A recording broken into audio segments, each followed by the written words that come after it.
প্রথমত হচ্ছে আমার ধৈর্য থাকতে হবে, তারপরে দ্বিতীয়ত আমাকে কারো কাছে যে আমার একটা সমস্যা এটা বলার মতো সাহস থাকতে হবে বা শক্তি থাকতে হবে, ইচ্ছা থাকতে হবে। তৃতীয়ত হচ্ছে পরিশ্রম করার পরে যা থাকে সেটাকে আমার মেনে নিয়ে সামনে এগিয়ে যেতে হবে।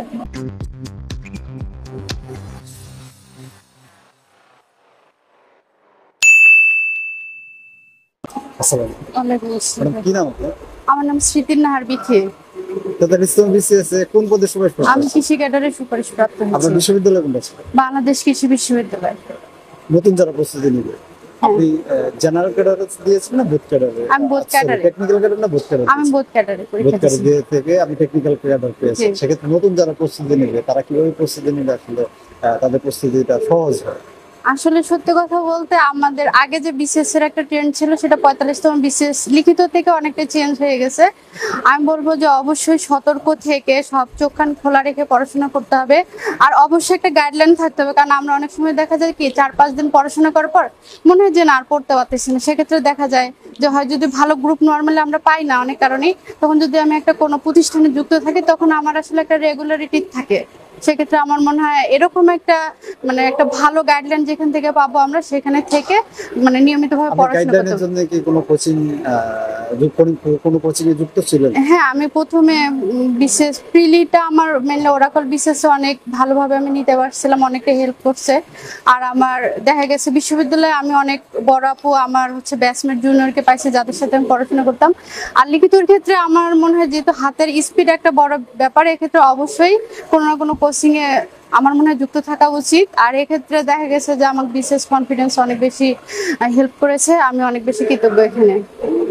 বিশেষ কনফিডেন্স ব্যতীত আপনার এই জার্নিতে আরো কারো হেল্প প্রয়োজন পড়েছে কিনা, আর আপনি আর কারো না উৎসর্গ করতে চান কিনা? না, অবশ্যই আমার এখানে পরিবার থেকে শুরু করে শিক্ষক, বন্ধু বান্ধব, জুনিয়র, সিনিয়র, এখানে আমার মনে হয় সবাই হচ্ছে এখানে ভাগীদার। কারণ হচ্ছে আমি যে বিশ্ববিদ্যালয়ে পড়াশোনা করেছিলাম সেখানে আসলে আমার আশেপাশে সবাই আমার জন্য হচ্ছে কোনো না কোনো ভাবে তারা সহায়ক ছিল, সবাই আমাকে হেল্প করছে, সবার কাছে আসলে আমি কৃতজ্ঞ। আমার মনে হয় এখানে এককভাবে কেউ না, আমার লাইফে ক্যাম্পাস লাইফে পরিবার প্রতিটা মানুষই এখানে আসলে সমানভাবে অংশীদার। গ্রাজুয়েশন কমপ্লিট করার পরে বিশেষ ক্যাডার হতে আপনার প্রতিবন্ধকতা আসলে কি ছিল? এখানে সব থেকে যদি বড় প্রতিবন্ধকতা ছিল যেটা হচ্ছে আমাদের কোভিড-19 মহামারী থেকে যে আমরা একটা ধাক্কা খেয়েছিলাম, সেটাকে অতিক্রম করে আসলে ভালোভাবে ব্যাক করে এসে পড়াশোনার লাইনে ধৈর্য ধরে থাকা, এটা আমার মনে হয় অনেক বড় বেশি একটা প্রতিবন্ধকতা ছিল।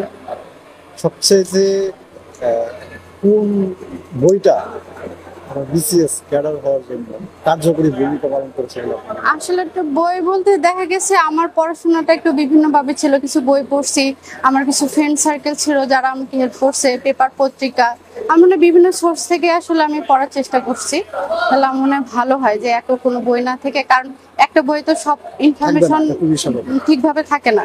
আমার মনে হয় সেক্ষেত্রে পেপার পত্রিকা বা বিভিন্ন সোর্স বা বিভিন্ন আশেপাশের যারা থাকে সবাই অনেক হেল্পফুল আর কি। কোন তিনটা গুণ থাকা প্রয়োজন বলে মনে করেন একজন শিক্ষার্থী ক্যাডার হওয়া?